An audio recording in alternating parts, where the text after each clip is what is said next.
I am going to talk today about Indra's net. Has anybody heard of Indra's net? Just show of hands. Yeah, yeah. Anyone online? Yes. Okay.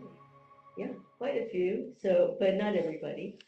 I'm going to speak about a particular aspect of it. Indra's net, it comes from, for our purposes, it's written down in the Avatamsaka Sutra, which is a very old text and it's huge. It's very flowery and hard to read. It is in the Cleary translation, it's 1,600 pages. It's huge. So I like to use parts of it that are relevant to us today. It's not so much that it's historical, therefore I need to know about it, but there are some things in it I find really useful. And I've come to it from different ways, different angles. And when I was practicing at Shasta Abbey, they sang a litany that was derived from the Avatamsaka Sutra, or the Flower Garland Sutra, it's also called. So I have a particular feel for that practice, and I love it, and I want to share what matters to me from all of that. So it's about connection, right? Connection. Indra's net is it's described as a myth in which a vast, unbounded, unlimited net is set in place, and in each interstice, there's a jewel, and each jewel is unique, and it reflects all the other jewels throughout space and time, all of them. And that's us. We are unique jewels in this net, and we reflect everybody, every person, everything, everything's in there. So it's an image that's, I think, easy to remember. It's quite beautiful, but the implications of it are go into everything. So we got ugly in there too. Um, what comes to your mind when you think connection? Just, you can say it out loud if you want, or you could just hold it yourself. Relationship, what happens internally? Interconnection, oneness.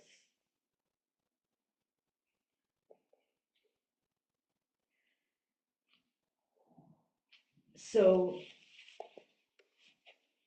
the Flower Garland Sutra was probably written by multiple authors over a long period, beginning as early as the first century of the Common Era.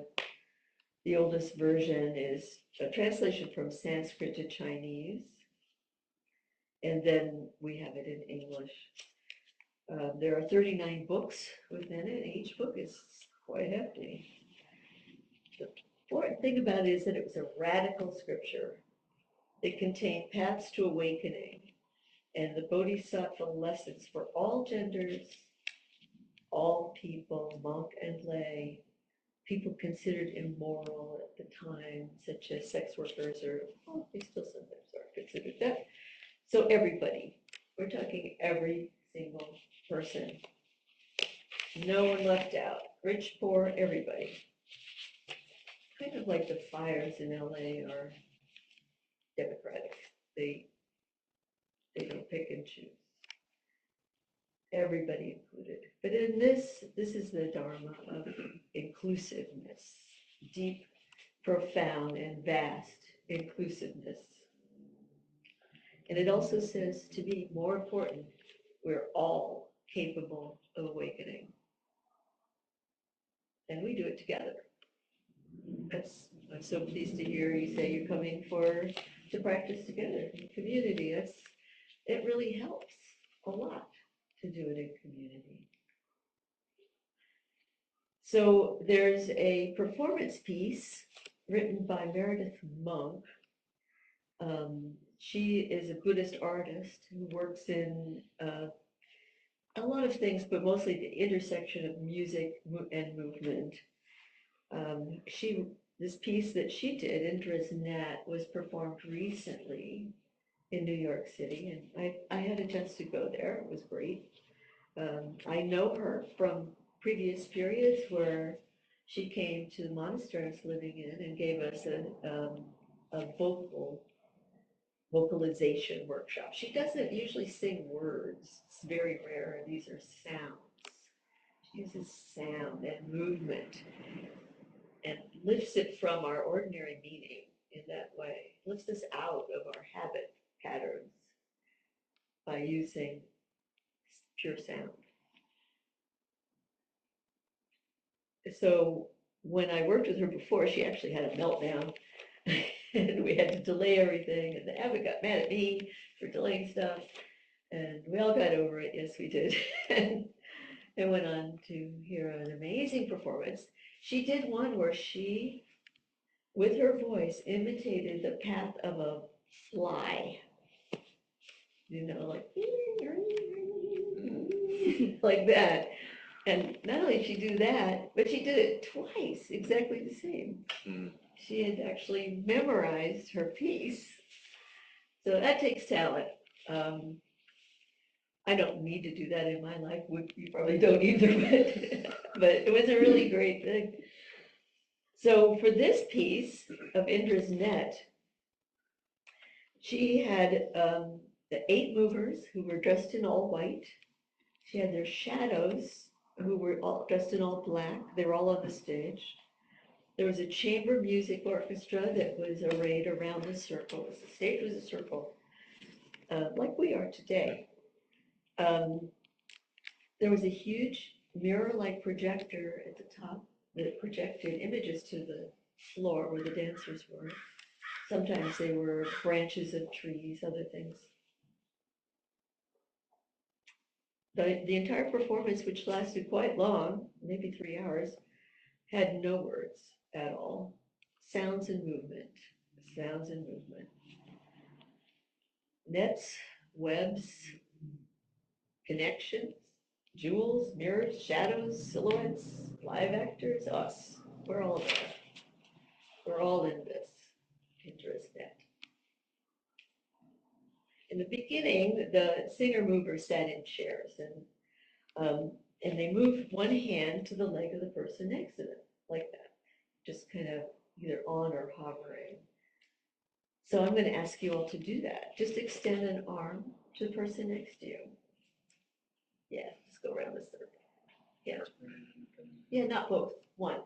Left. Let's go left. Left. Start left. Yeah, just one. That's right. It's okay. It's okay. Just feel into that space of the person. You can feel even at a distance, so don't worry about it.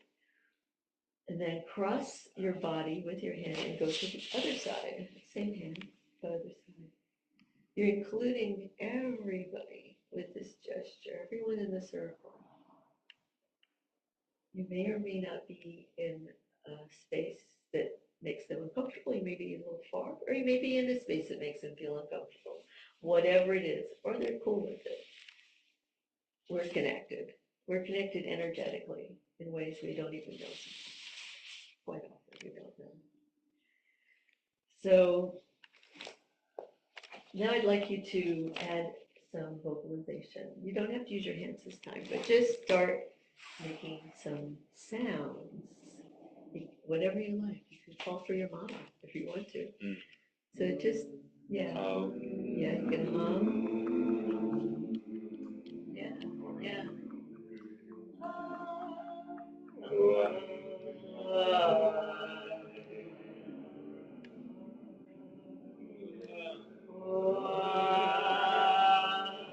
I like people who do it too.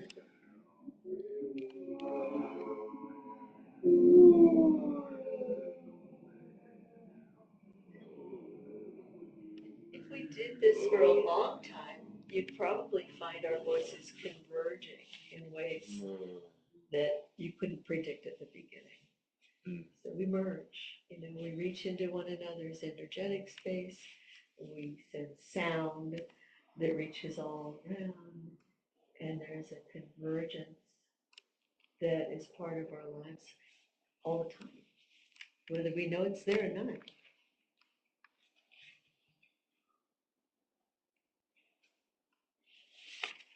So this, how do you feel now? Did it lift you out of meaning making?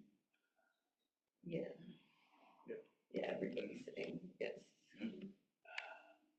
Yeah. So does it lift you out of meaning making when we were humming and sounding? What does that mean? That you're not interpreting it as a thing. You're just doing it. Okay, we have a holdout over here. That's fine. You know, we could do this a long time, it would change. But a very important part of all of this is the work of the Bodhisattva. You know, it's nice to know these beautiful things exist. And the Flower Garland Sutra is very beautiful. It's flowery and almost hallucinogenic, like a lot of early Buddhist texts. But the Bodhisattva work is not always pretty.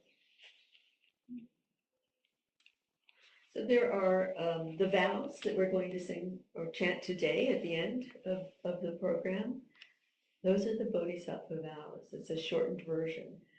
In writing, they first appear in the Flower Garland Sutra. It's the first time they appear as written vows. And you can see that they're very close to what we're still chanting to this day. The Bodhisattva incarnates specifically to relieve suffering of all kinds. The enlightened collective activity to relieve suffering is the Bodhisattva work of all of us. Avalokitesvara Kuan Yin is said to be the one who hears the cries of the world. Hears the cries of the world. And you've seen this depictions with 1,000 arms and all of that stuff. And she or he, often it's she these days, has everything there. Weapons, sweet water, nice little yummy cookie. No, she has everything. Everything. Anything that could be used for a skillful means to connect and awaken. That's the purpose. So Gary Snyder, the poet, calls it regarding wave, sound wave, regarding wave. In his poem, he says, the voice of the Dharma, the voice now, a shimmering bell through all, every hill, still, every tree alive, every leaf, all the slopes flow, all woods, ceilings, tall grasses, plumes, dark hollows, peaks of light, every leaf, all the hills, the voice. So it's not just human, it's all of life. This is all about all of life awakening. The modern deep ecology movement, which is, it's environmental, but it's very much rooted in Buddhism.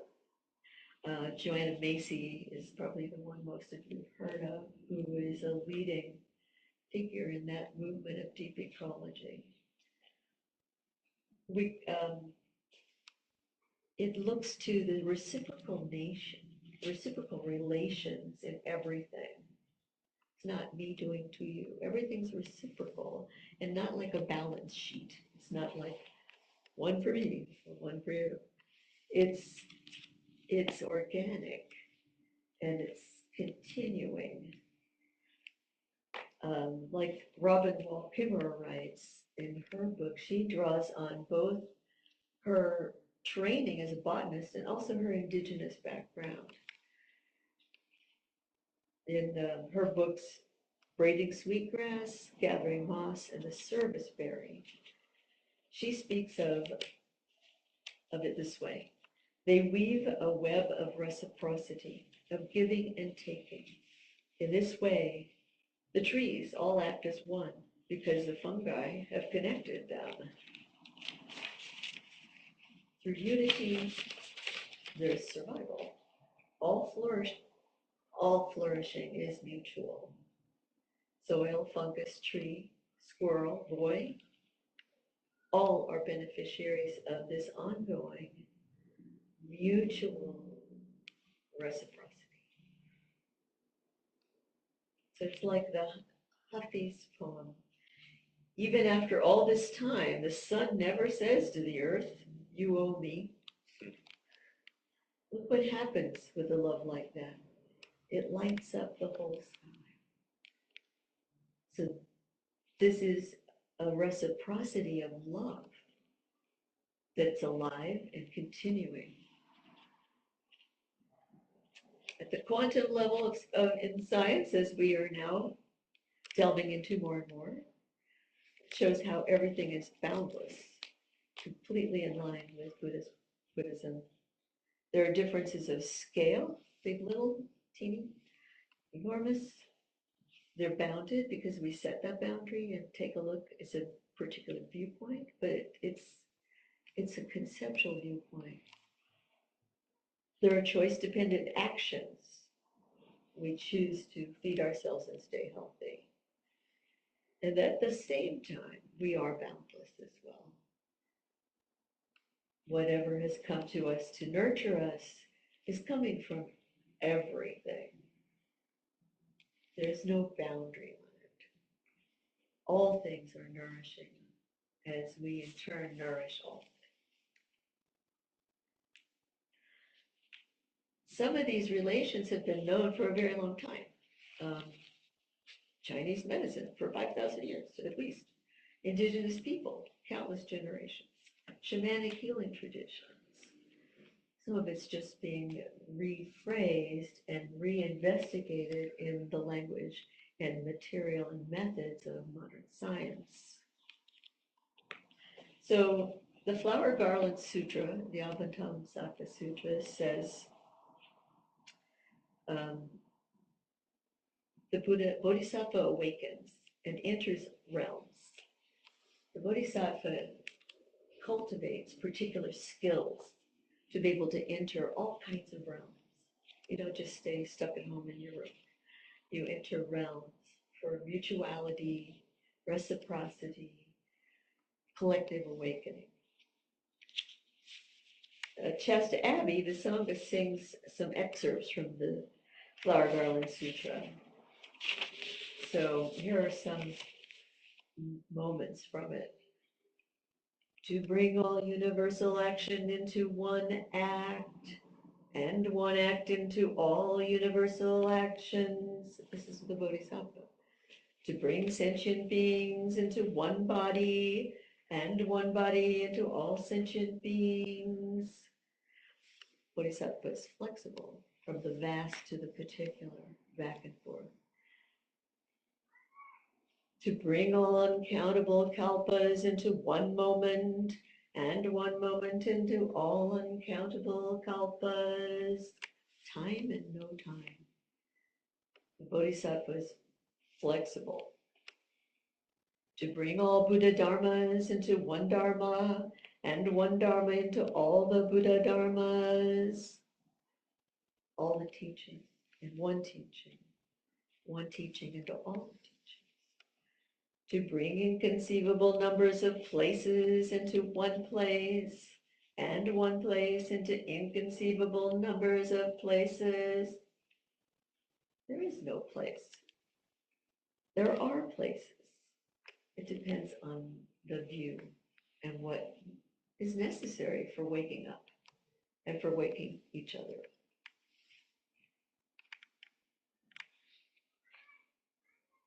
To awaken all beings and to bring them to great joy is in our liturgy. We say that. Yes, liberation. And how does it happen? Do we put on our Bodhisattva super cape and go around trying to do this? Do we, what's a well-intentioned Bodhisattva to do? A lot of it is really natural. We follow our natural inclinations, the movement of our heart, the awakening of our minds. Then we touch one another without thinking much about it. Sometimes we have to because we've hit a problem. But essentially it is our birthright and our natural way. So Eihei Dogen, who's the founder of Zen in Japan, a major figure in our lineage, he says there's a path through which the complete, perfect enlightenment of all things returns to the person in Zazen, and whereby that person and the enlightenment of all things intimately and imperceptibly assist each other. We're not doing it alone exactly. We assist each other. All things do. Therefore, this Zazen, without fail, universally helps the Buddha work in each place, as numerous as atoms, where Buddhas teach and practice, and widely influences practitioners who are going beyond Buddha. At this time, because earth, grasses, and trees, fences and walls, tiles and pebbles, all things in the Dharma realm, in the universe, in the 10 directions, carry out Buddha work. Therefore, everyone receives the benefit of wind and water caused by this functioning, and all are imperceptibly helped by the wondrous and incomprehensible influence of Buddha to actualize the enlightenment at hand.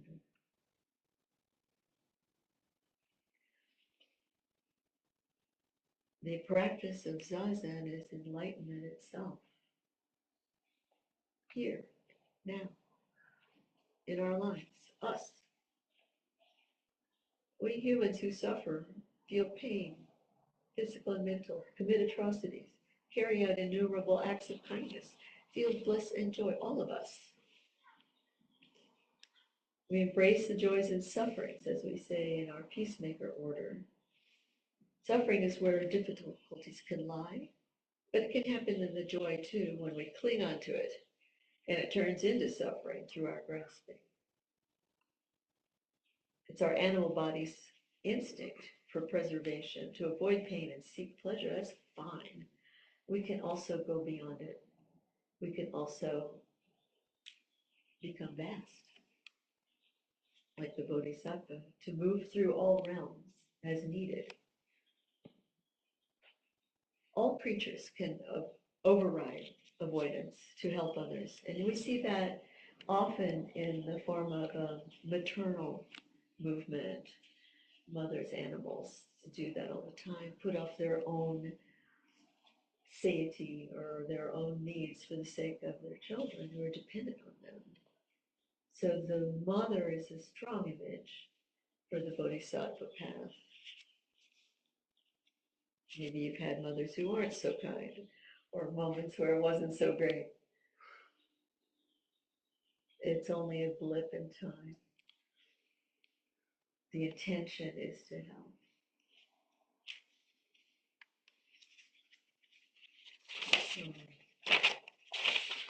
So we are asked again and again to learn one of life's biggest lessons, that to run from suffering, to harden our hearts, to turn away from pain, is to deny life and live in fear. So as difficult as it may be to open our hearts in the midst of suffering, ours and others, if we're witnessing the tragedies in LA right now, to let our hearts break, just let your heart break open and reach out. This is the most direct path to transformation and liberation. It's not romantic. It can be pretty gritty, not idealized. It's actually natural. Milarepa, the great Tibetan sage, expressed it when he said, just as I instinctively reach out to touch and heal a wound in my leg as part of my own body, so too I reach out to touch and heal the pain in another as part of this whole body. Compassion is not from a distance, but forged in the fires of suffering.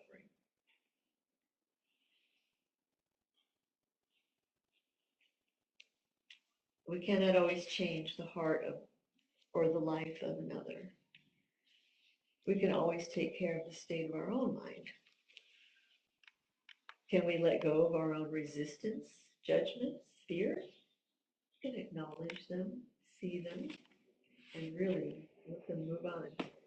Can we listen wholeheartedly to understand another person's world? Sure. Can we find the courage to remain present when we want to flee? Yeah, we can do that. Yeah, we do that. Can we equally find the compassion to forgive ourselves, to look to our own needs, our own issues, to love ourselves, even when we want to disconnect? Just give yourself some love. It happens. We disconnect sometimes. So just take another step and reconnect. It's a journey. Every step, every moment is a gesture to deepen this compassion and wisdom. Might not be comfortable. We may feel clumsy and inadequate. I have many, many times. In the AIDS pandemic, we used to say silence equals death. So withdrawing and saying nothing wasn't really a good move. The silence equal death that ACT UP members used to use as a slogan came because Ronald Reagan would not speak about AIDS, about the pandemic that was going on. And there was nothing marshaled for resources for the people who were sick and dying. That silence killed people. One of the really great posters of the time was one of Ronald Reagan, and it said, "He kills me." And he did. He killed people by not speaking or acting. We can too. It might not be so dramatic, but sometimes we don't speak up when we need to.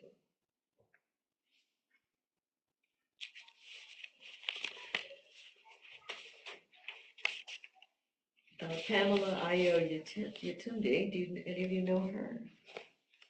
Yeah. She would describe herself as Black and queer. She's a Buddhist chaplain. She has a book called Casting Indra's Net. And she calls out to silence when it's not compassionate. That creates distance and misunderstanding. Is our silence in the face of injustice seen as permission to continue injustice? Yeah, often it is. We need to speak truth, and we need to do it skillfully, and that is something that takes work. You have to sometimes keep trying, make mistakes. It's okay, you're trying. Sometimes you touch somebody and it changes things. It really changes things.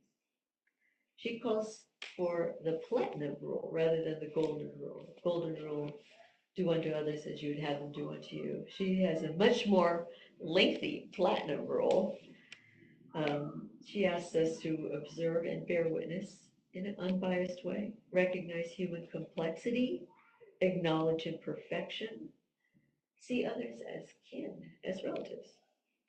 Transform your self-referential or narcissism, is that superiority that pops up sometimes, self-aggrandizement. Sometimes we've all had that, I'm sure, a little bit here and there. She says to transform that, and when you see it, cultivate selflessness. And we're not talking about harming ourselves in the process. Selflessness that includes all ourselves as well. Speak truth for the benefit of others, not because you want to be right. Practice appreciative listening. Witness expansive potential of others. Don't just box them into a category. So they're like that. Know that they can expand. We all can. And then she urges us to rest, reflect, recharge, and return. So a lot of this is how we we practice here at Sweetwater. A lot of Buddhist places do. We do it consciously, regularly. We do it in our councils when we hold council. And why do we have to hear all this stuff over and over again? Because it's a practice. It's not a one and done. We have to work with it. This is a compassion revolution, and we're all part of it. It has no beginning. It has no end. It just keeps on going. So there's a story I want to share with you I got from Robert Thurman. Anybody know who that is? No? He was a translator for the Dalai Lama at some point. He's written a lot of books. He was a professor at Columbia, but people probably know him more for the fact that he's the father of Uma Thurman. So, but he's really a very dedicated, super intelligent Buddhist. So he said one day he was riding the subway and he had this like revelation, or he called it an epiphany. So it's based on something Tibetan Buddhists often say. They'll say, see everyone as your mother in a past life. Every single person, including the ones who do you harm. Sometime in the past life, that was your mother who took care of you, fed you.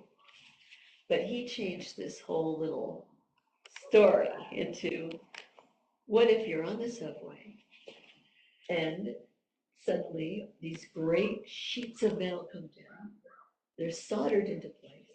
The subway doesn't move anymore. You can't get off. Nobody can leave. Somehow your needs are taken care of. You get food and waste are removed. But are stuck with those people on that subway car forever. What would that be like? No exit. Yeah. Well, we kind of are stuck with each other forever in different forms. Even after I die, I'm still part of this.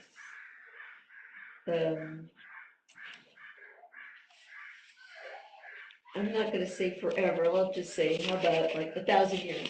Forever is like way too abstract for me. I can't relate to it. 1,000 years, I can get closer. So let's imagine here in the yurt, we can't get out.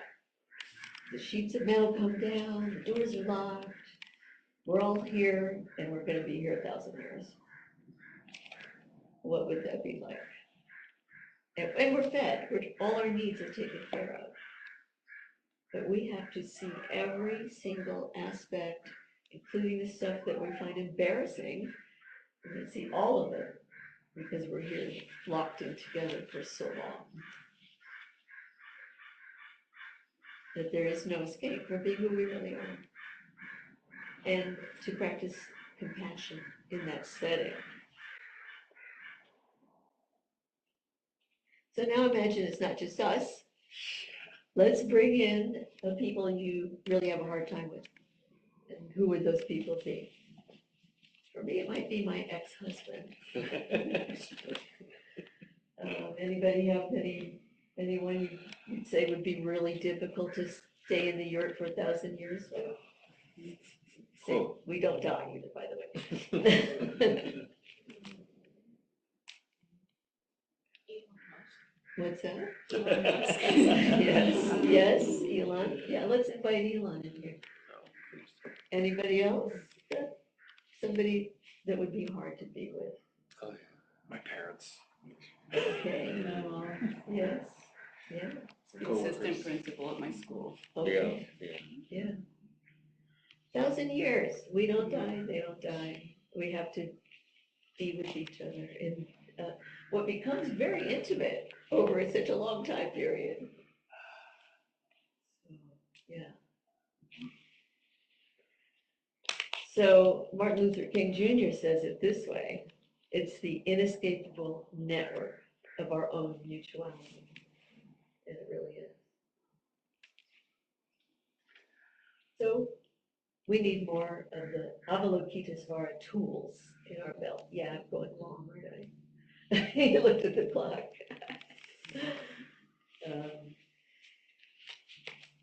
There are a lot of tools. We all know a lot of them, but I just want to add a couple more into it. There's something in the body that's called a mirror neuron that it's actually visible. It's in the brain, and there may be more to it than that. The research on it is still kind of new. Some it's stronger than others. That we can feel the feelings of another through it, actually, or we think we do. It's close enough to feeling the feelings of another. It's used in psychotherapy. It's used in when someone has been hurt. You see them cut, and you feel it cut. The mirror neurons. It's used for drawing on compassion, not for running away.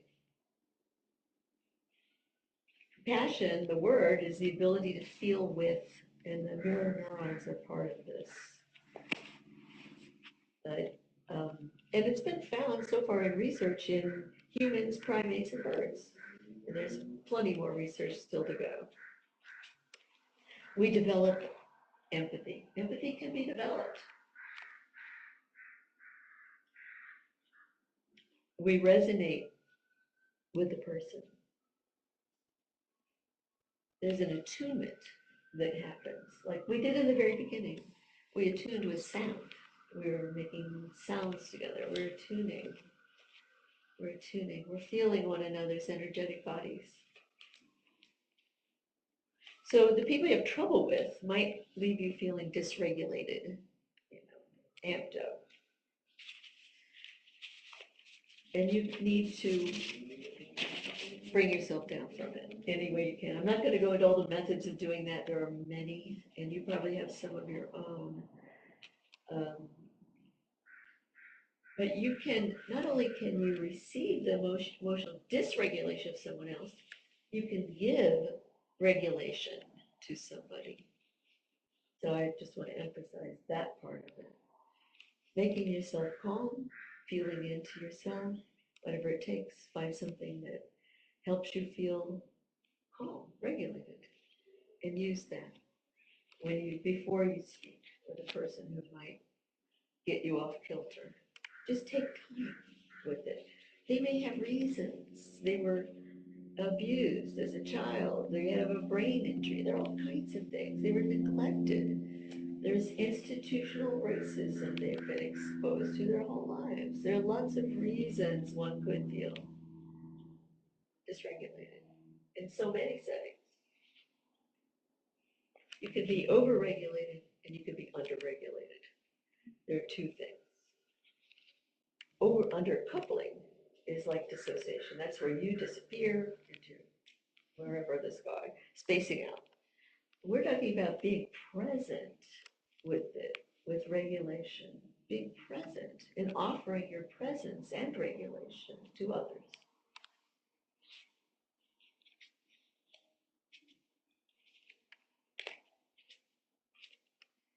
Some say in the field of psychology I was trained in that awareness, this kind of calm awareness, does not coexist with dysregulation. The two don't occupy the same space at the same time. So you can dispel dysregulation in that way, and you can offer it to the person. They might not receive it, might not feel it, but you keep working at it and give that regulation. And you can do it a bit at a time. You don't want to overwhelm yourself or anyone else. It's a set of skills and sort of an art. And it's not like, wow, now I'm so clued in, I know exactly what's going on. It's not like that. It offers you like a clue phone that it might be this thing that's going on. And it's for you to explore. See what might be going on with the person. You don't know everything about this person who gets you off kilter. You need to find out if that's possible. Try it. So there's an Indra's net that's the whole universe, vast, and there's an Indra's net within that there are, in our bodies, there are ways that we can see one another. We can see ourselves as well. We can interact with other bodies. Our bodies are mostly water. water responds to energetic waves, to sound. And we do too. There's a system in the body called the interstitium, which has been recently named, but it's actually pretty ancient. It's as ancient as human beings and mammals. The interstitium holds a kind of pre-lymphatic fluid that fills up most of the space that when around organs, and collagen forms a stronger barrier, a structure, but within it is the interstitium. The interstitium actually holds more fluid than your entire cardiovascular system. So it's very important to see yourself as a flow, a river.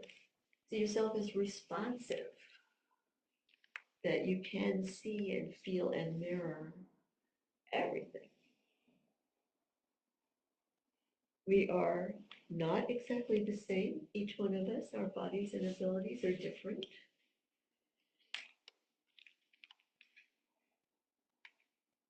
We have many ways to connect. We contain each other, just like in Indra's net.